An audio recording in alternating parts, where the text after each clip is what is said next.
할렐루야. 우리 함께 봉독한 말씀을 통해서 사랑스러운 이의 행적이라는 제목으로 말씀을 나누도록 하겠습니다. 우리가 지난 3주 동안에 지혜가 자라고 키가 자라고 사랑스러워가는 교회, 그 교회의 표에 대해서 이야기를 나누었습니다. 그 끝자락에 예수님께서 하나님과 사람에게 사랑스러워 가셨다라고 성경은 기록하고 있는데, 거기서의 사람들은 과연 누구일까요?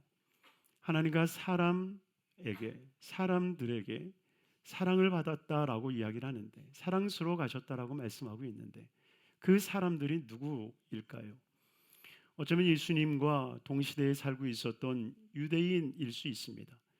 어쩌면 예수님과 한 가족을 이루었던 요셉과 마리아, 그의 형제들이 곧 예수 그리스도를 사랑스러워했을지 모릅니다. 그러나 이 말씀을 묵상하는 가운데 하나님께서 제 마음 가운데 주셨던 메시지는, 누가 이 백성들이냐? 누가 이 사람들이냐? 정말 누구에게 예수님이 사랑스러워 가고 있느냐? 정말 우리가 처음 예수를 믿었을 때보다 지금 더 예수님을 사랑하고 있느냐라고 하는 거예요. 저와 여러분들이 더욱더 예수님을 사랑하게 되기를 바랍니다. 어제보다 오늘이, 오늘보다 내일이 더 예수님을 사랑하는 거룩한 성도의 삶이 되기를 바랍니다. 그래서 하나님께서 그 마음을 주셔서 앞으로 12주 동안에 정말 우리가 주님을 사랑할 수밖에 없는 그 이유, 예수님의 행적을 통하여서 은혜를 나누려고 하는데요. 첫 번째 시간입니다. 시작입니다. 예수님의 시작으로부터 우리가 진정 주님을 사랑할 수밖에 없음을 우리에게 나타나고 있는데요. 그 첫 번째, 때를 아는 예수님의 삶을 우리에게 보여주고 있습니다. 오늘 본문 13절은 우리에게 이렇게 말씀하고 있어요. 같이 한번 읽겠습니다. 이때 예수께서 갈릴리로부터 요단강에 이르러 요한에게 침례를 받으려 하시니. 아멘. 예수님의 시작을 이때에라고 말하고 있습니다. 이때부터 예수님께서 사역의 시작을 이루었다라고 말하고 있는데, 그때가 언제였을까요? 예수님의 지혜가 자라고 키가 자란 때였을까요? 사람들에게 사랑받은 바로 그때가 그의 사역의 시작이셨을까요? 여러분요, 그 사건이 바로 요한이 침례를 베풀었던 사건이고, 그 침례를 통하여서 많은 사람들이 회개하고 그 마음을 통회자복하며 하나님 앞에 돌아왔었을 때 예수 그리스도의 사역의 시작이었음을 보이고 계십니다. 그러니 예수님이 준비가 다 된 때 예수님이 사역이 시작한 것이 아니라, 바로 그의 백성들이 준비되어지는 그때 바로 예수님께서는 그들에게 찾아와 주셔서 사역을 시작해 주셨다는 거예요. 여러분, 이것이 은혜입니다. 왜냐하면 사회는 우리를 기다려주지 않거든요. 사회는 우리를 기다려주지 않고 사회가 나가는 속도가 있습니다. 그리고 그 속도에 맞춰서 너가 따라오라고 이야기를 합니다. 여러분, 이것이 지금의 사회입니다. 기다리지 않아요. 그러나 예수 그리스도는 어떻습니까? 우리를 기다리시는 거예요. 언제까지? 우리가 회개하고 우리의 마음문을 열고 주님을 모셔드리는 그 순간까지 주님은 우리를 기다려주시는 거예요. 여러분, 이것이 정말 우리에게 복 아닙니까? 하나님께서 우리에게 주신 은혜 아닙니까? 그러니 사랑하는 성도님들이요, 정말 우리를 기다리고 계시는 그 주님을 더 이상 기다리게 하지 않고 우리의 마음문을 열고 우리가 회개하고 통회하는 자복으로, 또한 우리에게 가난한 심령을 가지고 주님 앞에 나아갈 수 있는 삶이 되기를 주님으로 축원합니다. 지금도 여전히 주님은 기다리고 계세요. 여러분들이 나아오기를 기다리고 계세요. 하나님은 내 가난한 심령을 받아 주시옵시고 내 애통한 마음을 받아 주셔서 하나님, 나와 함께하여 주옵소서. 주님 앞에 나아가는 그 삶, 그래서 기다리시는 주님으로 인하여서 함께 발맞추어 갈 수 있는 은혜가 있게 되기를 주님으로 축원합니다. 두 번째로는 의를 이루는 삶의 모습을 보이고 계시는데요. 우리 14절과 15절의 말씀입니다. 같이 읽겠습니다.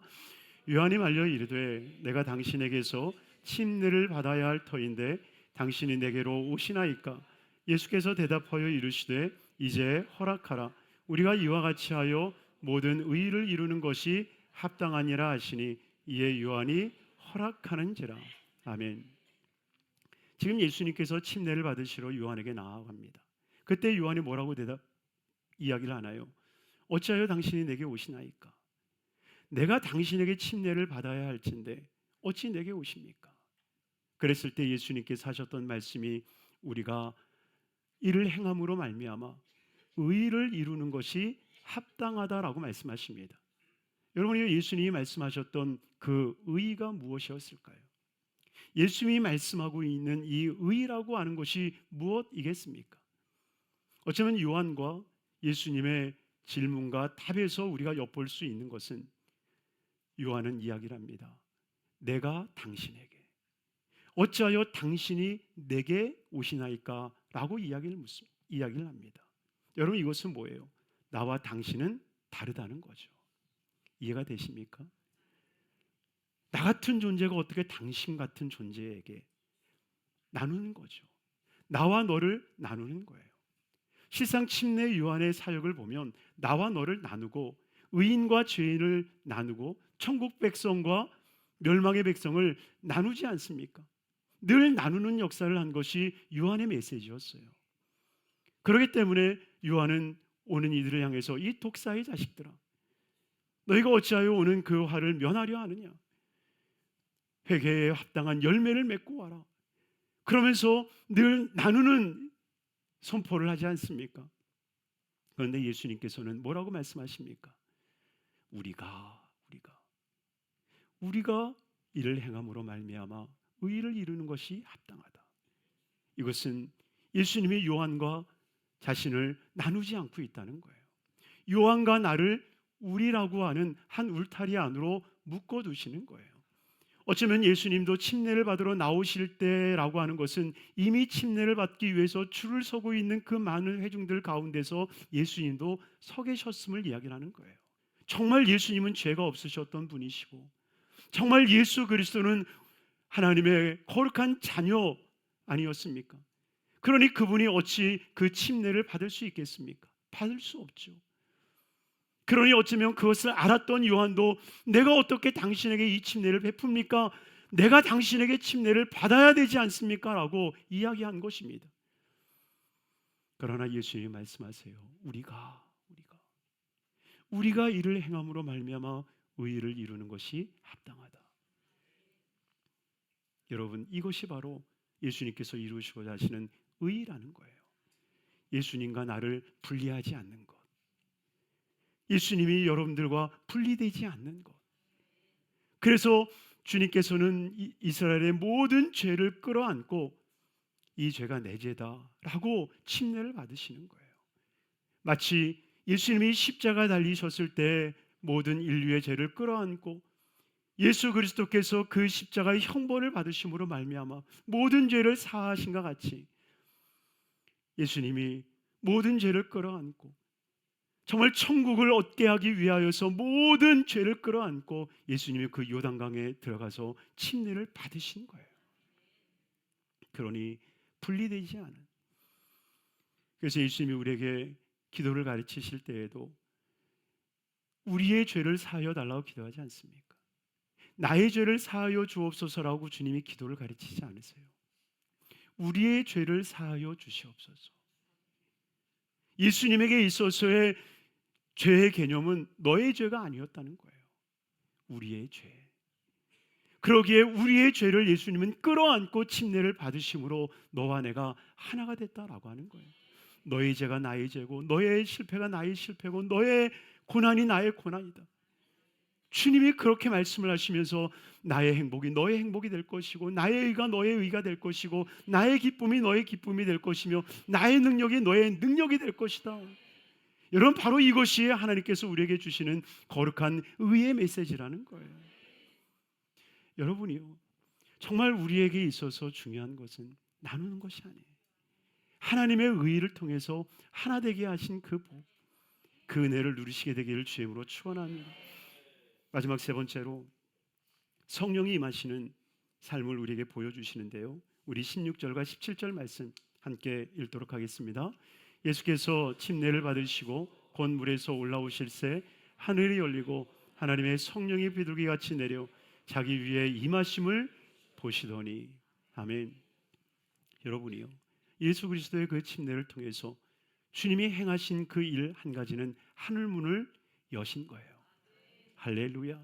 하늘 문을 여실 때에 성령이 비둘기같이 그 위에 임하시게 되었습니다. 사랑하는 성도님이요, 이미 예수님께서는 그 하늘 문을 열어서 지금까지도 닫지 아니하시고 그 하늘나라에 침노하는 자들에게 그 하늘의 축복과 은혜를 허락해 주시는 줄 믿습니다. 마태복음 11장 12절에 말씀하고 있는 것처럼 침례 요한 때부터 지금까지 천국은 침노를 당하나니 침노하는 자는 빼앗느니라. 할렐루야. 한번 따라하겠습니다. 침노하는 자는 빼앗느니라. 침노하는 자는 빼앗느니라. 여러분이 하나님 나라가 이미 열렸다는 거예요. 이미 하나님 나라가 열렸기 때문에 우리가 그 열린 문으로 침노하는 거예요. 여러분, 침노라는 말이 여러분들의 마음을 불편하게 합니까? 그러나 주님께서 이 너무나도 공격적인 이 침노라고 하는 말을 쓰신 이유가 뭐겠어요? 우리가 정말 하나님의 나라를 얻는 것에 대한 그 강한 모습을 우리에게 표현하고 계신다는 거예요. 그러니 열린 그 문을 향하여서 우리가 도전하는 거예요. 그 안으로 우리가 들어가는 거예요. 이미 열린 그 문을 주님은 닫지 않으셨습니다.